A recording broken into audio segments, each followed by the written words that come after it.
Greetings and salutations, everyone. I hope everyone is doing well still, and welcome back to tonight's second half. Before we jump into tonight's second half, a couple links. As you know, I rely on Patreon, PayPal, channel membership, and the merch to help the channel to continue to grow and go. Links to Patreon, PayPal, and the membership are in the description below. Merch displayed directly under the video.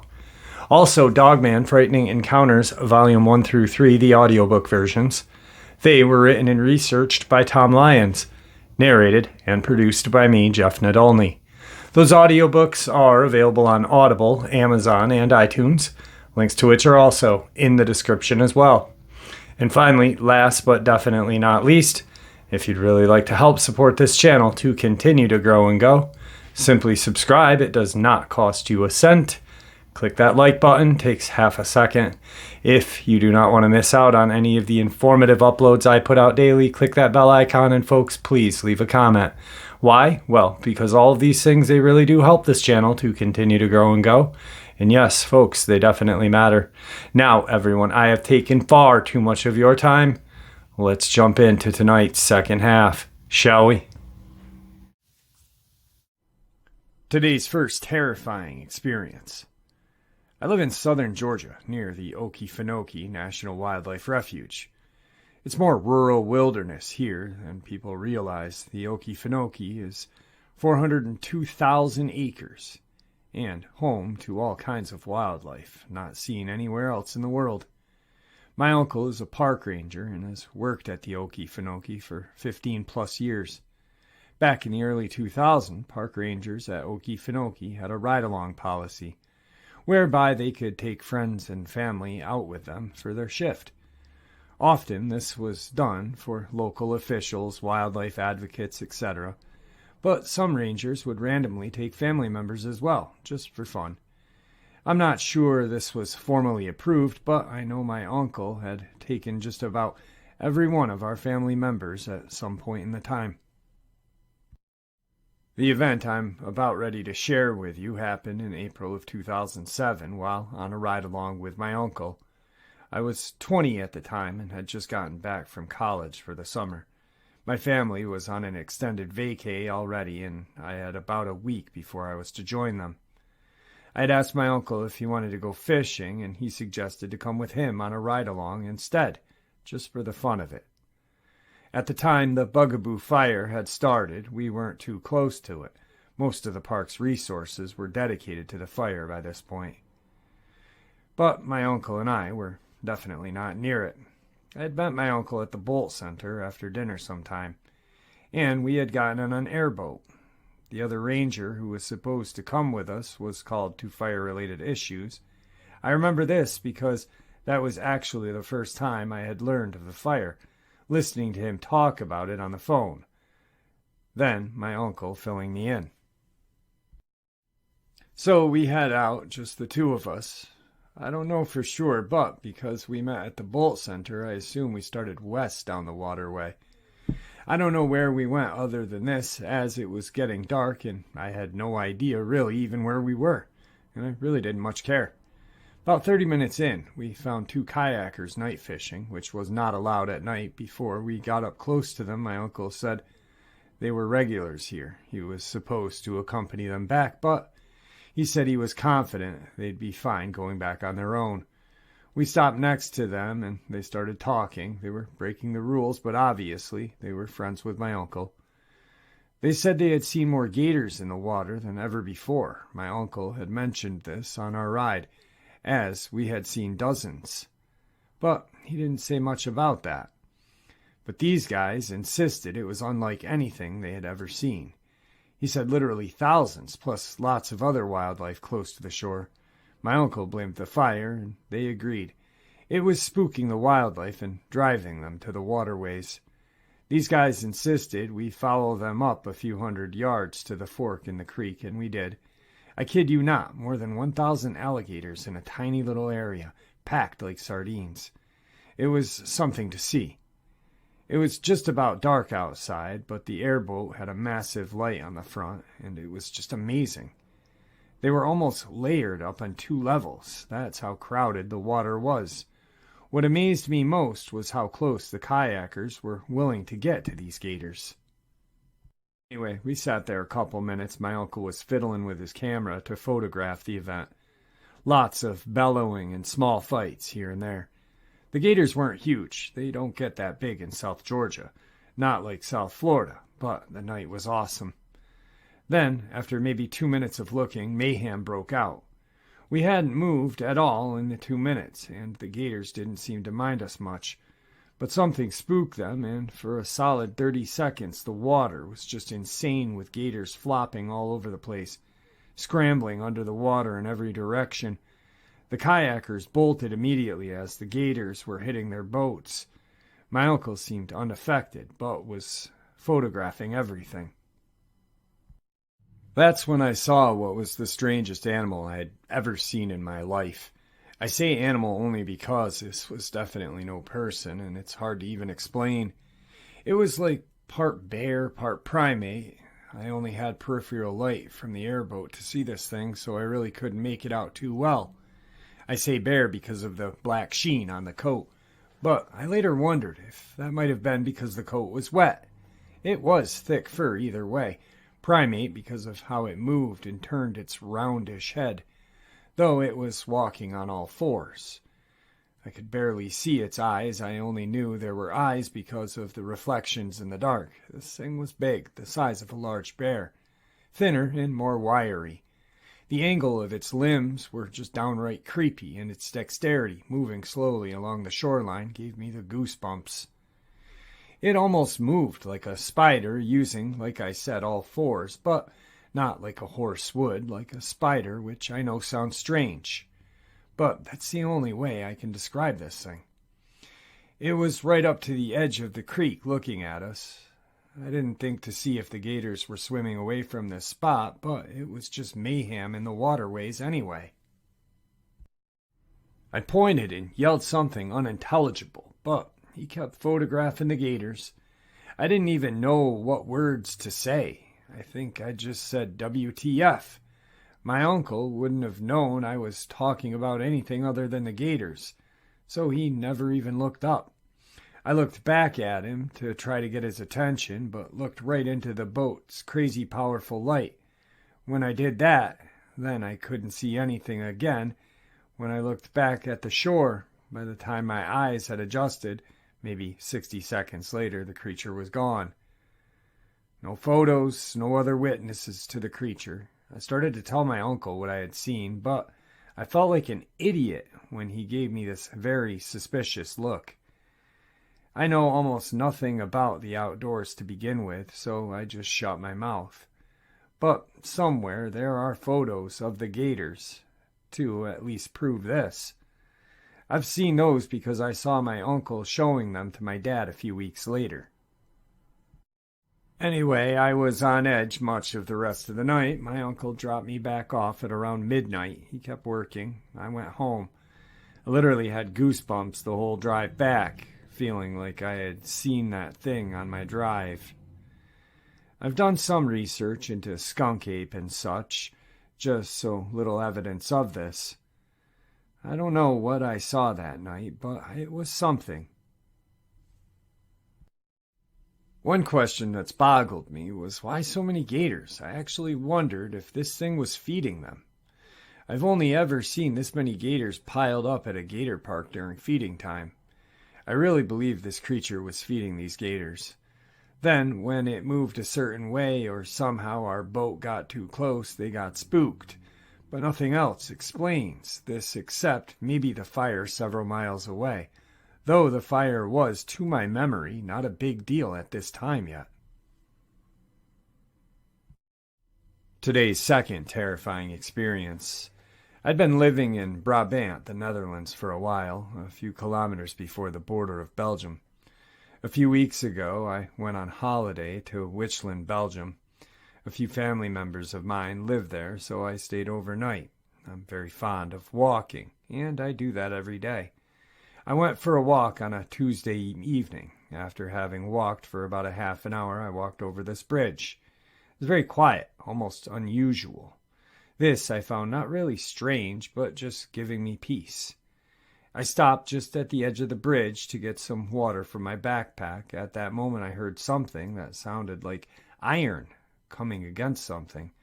Something like an iron chain.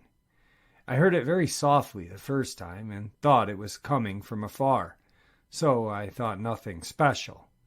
After a few seconds, I heard it a second time. And this time it sounded very close, so I wondered what it was. There was nobody around me as far as I knew. I didn't worry, but it was strange. I think then I thought it was a homeless person or something under the bridge. It was about 1 p.m. I heard the same weird sound under the bridge. I decided to keep listening until I heard some sort of howling. I remember falling back because I was shocked. It was weird whine, what you'd expect from a dog or a wolf. It sounded very heavy but dull. I was shocked because I could not identify the sound. I actually stopped because I was petrified. It was a different feeling. So much fear that you will remain standing. After that moment, I looked down. I saw a kind of dog-like creature that was walking on 2 legs. It was huge, so I knew it was not a dog. It was black and had some kind of small wings on its back. And it had a kind of chain on its leg. If I can remember correctly, on its left leg. I think there was water under the bridge because it was wet.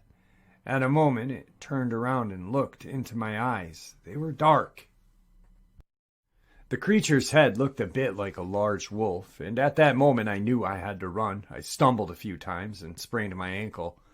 I've never seen anything like this. I only told one other person who lived in the neighborhood, and he said he knew what I had seen. He had mentioned a name, but I can't think of it anymore. I thought about sharing this for a long time because I still have nightmares about it. Today's third terrifying experience. My friend is half Creek Indian. His father's full blood, and his mom is of Irish descent. His family lived on a farm way out in Osage County. His father owned some land back in West Garfield County, but the ground was not producing wheat very well, so they leased the place out in Osage to run cattle on. They had a quarter section of open meadow that they used for their feed, and a quarter section of densely wooded land. The wooded area almost surrounded the open area. Before daylight, one October morning, my friend woke up with a start to his father's voice telling him to get up immediately and get dressed. He reluctantly obeyed and walked into the kitchen where his father already had a carbide light lit and was waiting at the door. His father shoved the light in my friend's hand, at the same time handing him a 30-30. Something is running the cattle. His father had a lantern and a 30-06. This was in the early 50s, before flashlights were commonplace. Walking at a brisk pace, they headed in the direction the cattle were moving away from. They crossed the fence and walked on the outside in case the cattle were flushed toward them. They were getting ready to round a corner of fencing when something had caught their eye, a tuft of reddish-brown fur, on the top strand of a 5-strand barbed wire fence.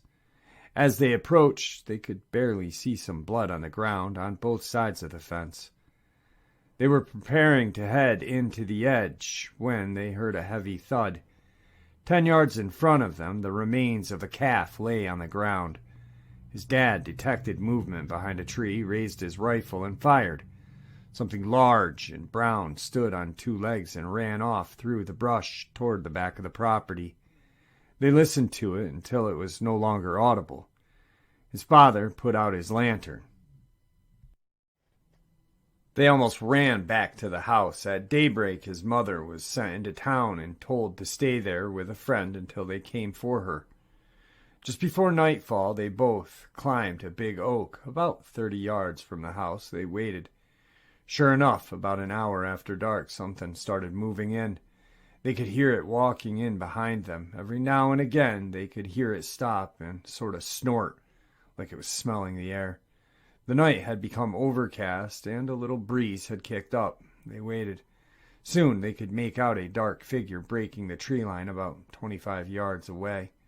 It stopped, raised up on two legs, and sniffed the air. It was barely visible in the inky blackness. His dad had given him a specific instruction not to shoot anything until they knew what they were shooting at. This creature approached the house and peered into one of the windows. After a moment, it dropped down onto all fours and moved over to the next window, where it stood up on its hind legs and peered in again. This time my friend caught a good look at the silhouette against the window. It was 6 to 7 foot, wider than the 24-inch windows. It virtually had no neck, more like a large bump between its shoulders. It had dark brown fur like a cinnamon black bear. My friend raised his rifle. His father pushed the gun down slowly and solemnly shook his head. After what seemed like forever, the creature moved back into the woods. They waited until dawn to climb down. His father told him of a wood spirit that would come and carry off children from the tribe at night. His father believed this was one of them. They packed their few belongings, hitched the horses, and drove a few of their cattle away. My friend never saw the farm again. Many years later, his father explained that the creature had been seen was very smart, violent, and terrible. His father couldn't remember what it was called in Creek, though. My friend told me that to this day he will never forget his father's words.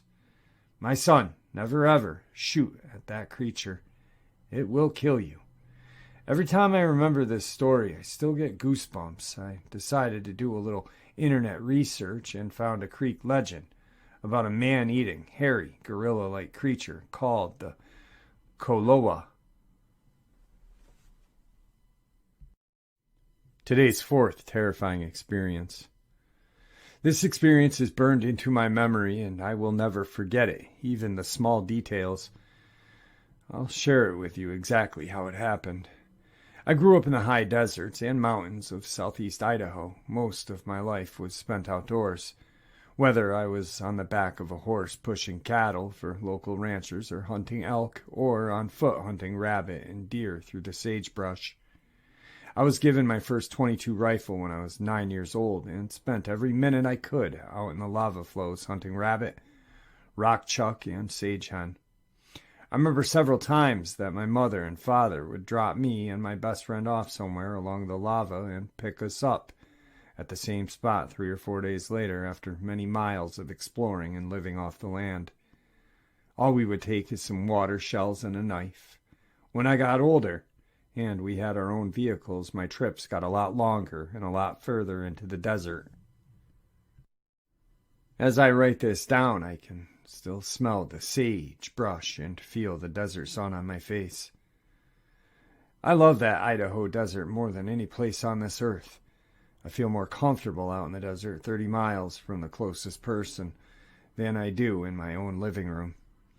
During the summer of 2001, I was south and slightly east of the big southern butte.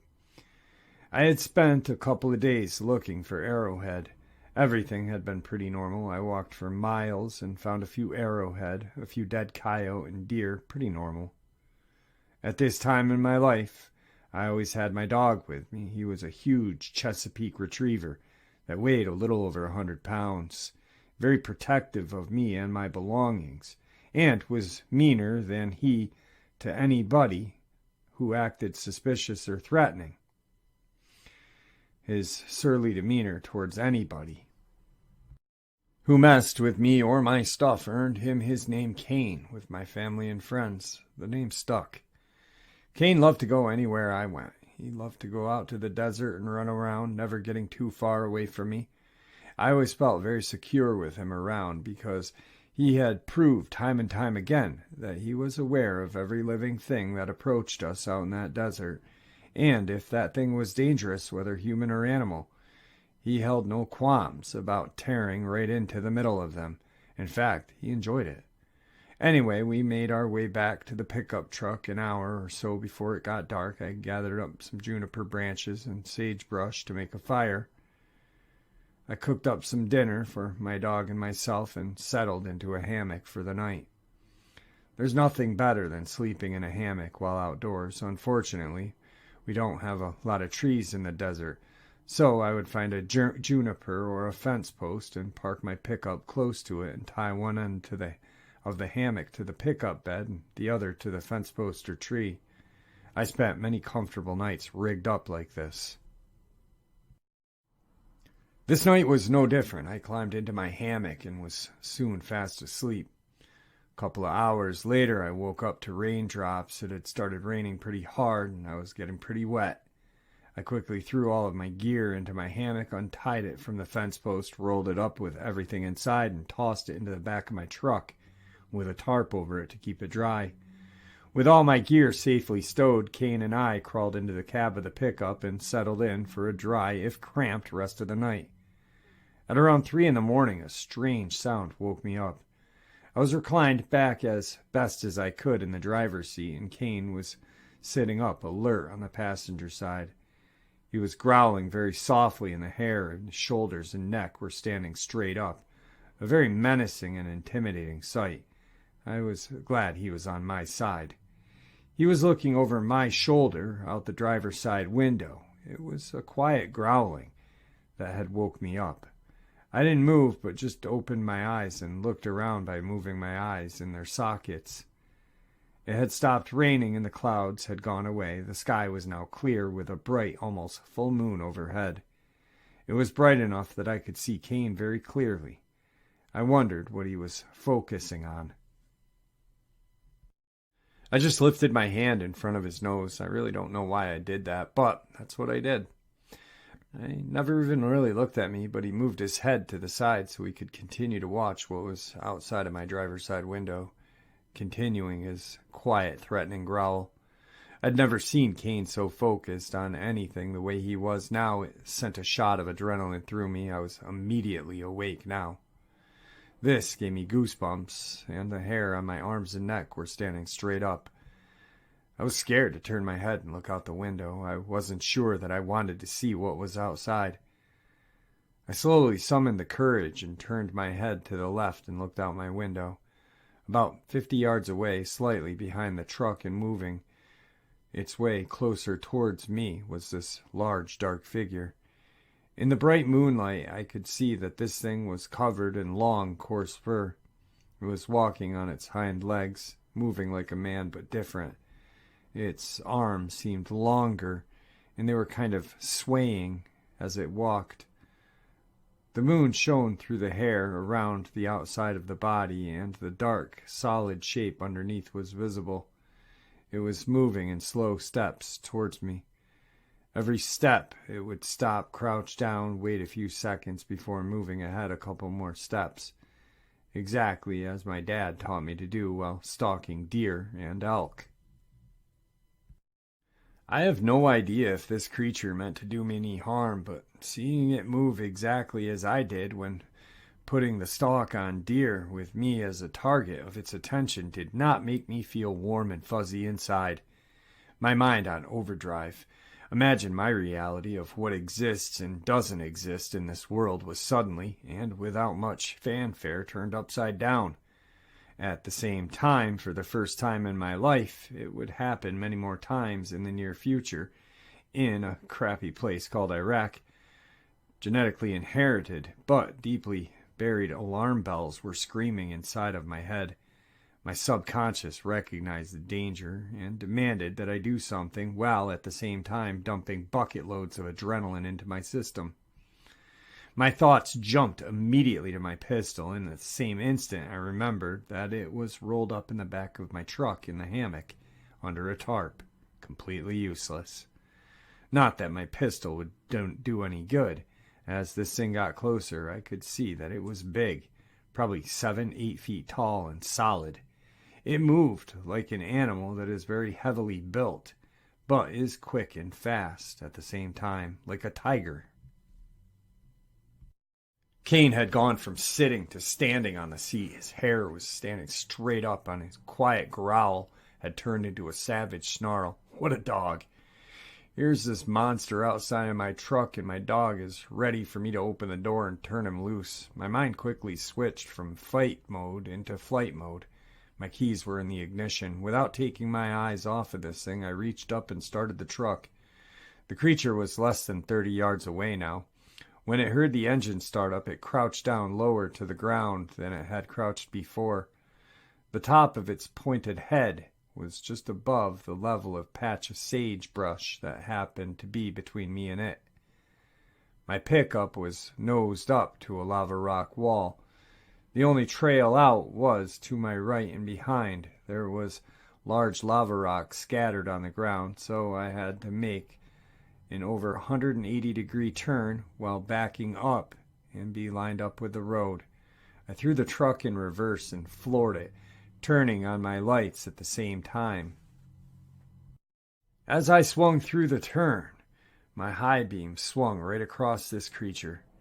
It put its head down, probably to protect itself from the glare, and all I saw was the top of its head. I noticed a mass of coarse, dark gray fur before its shape was swallowed by the darkness.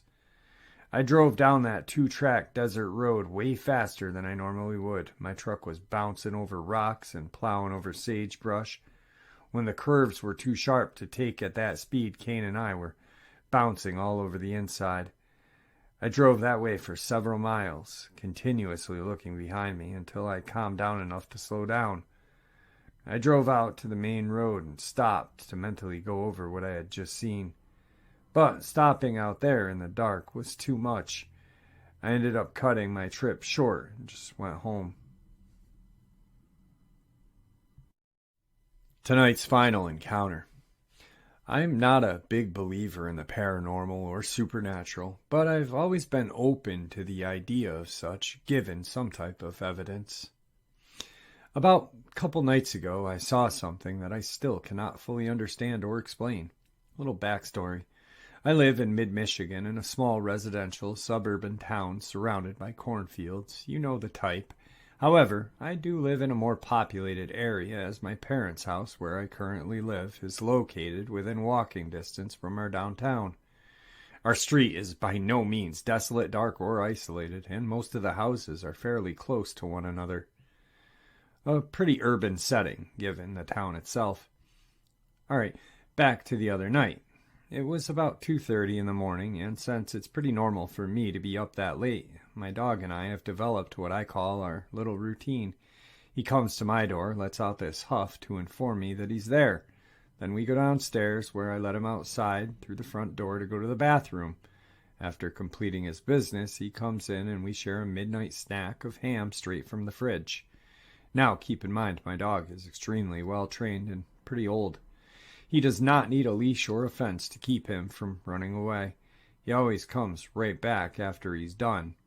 He'll even wait at the door if you are not there. So on this particular night, I open the front door for him, and I'm just about to turn and walk away so I can prepare our midnight snack when I notice he's still standing on the porch staring across the street. This isn't completely out of the norm for him, but this was lasting a bit longer than usual. When he finally jumps off the porch, I follow his line of sight where he had been staring, and I see what looks like a large dog, or maybe even a wolf, slinking across my neighbor's yard on the other side of the street. For the first few seconds, I'm trying to figure out what WTF this thing is, because it looks like it could be a dog, but something's not right. It's too long, and the way it's moving is not normal. And even though it's about 50 feet away, it still kind of looked like it was blurry. I can't think of any other way of describing it. None of this makes sense. At this point, I go into panic mode because so far this creature has not seemed to notice me or my dog, but if it does, my dog does not stand a chance, and like I said, he's old, and also a Pomeranian. Whatever this thing is would easily destroy him with no doubt. I decide to slowly open the outer glass door, hoping to create just enough noise to alert my dog that it's a good time for him to come in, but not far enough for whatever that thing is to hear me. Luckily, my dog notices right away and starts running back towards me. But at the same time, this dog creature starts turning towards me slowly. It almost felt fake how unnatural it moved, like animatronics or something else. I'm not even sure what I'm looking at, but I have this indescribable feeling that I am not supposed to be seeing this creature. So, as this thing is turning to look at me, my dog is coming through the door simultaneously, and for about a second, I take my eyes off this creature to look down at my dog to close the door. When I look back up, this thing has moved about 30 feet to the left into my neighbor's driveway rather than their yard and is standing on its hind legs at about 7 to 8 feet tall staring at me. Now I'm freaking out. How did it move so quickly and without making a single sound? And how is this thing so tall and literally it's standing on its hind legs? I look away again to lock the door and gather myself, only to look again and see absolutely nothing. It's gone. The whole ordeal lasted 30 seconds total, if that. Shaking, I give my dog his ham and mine, and I run downstairs to my brother's room in the basement to tell him what had just happened. Being the normal 19-year-old playing video games, his response was, "Wow, WTF, that's super weird." But honestly, I just needed to tell someone to confirm what had just happened actually happened, and that I wouldn't wake up the next day and convince myself it was a dream. Over the last few days, I've told anyone who would listen to me about what I saw, including my parents. Those who are closer to me seemed to be a bit more unnerved because, like I mentioned earlier, I don't usually believe in this type of thing. They could tell I was shaken by whatever it was that I saw. So, after some random Googling, as a result of my restless mind, I came across what appears to be an exact description of what I saw, a Dogman.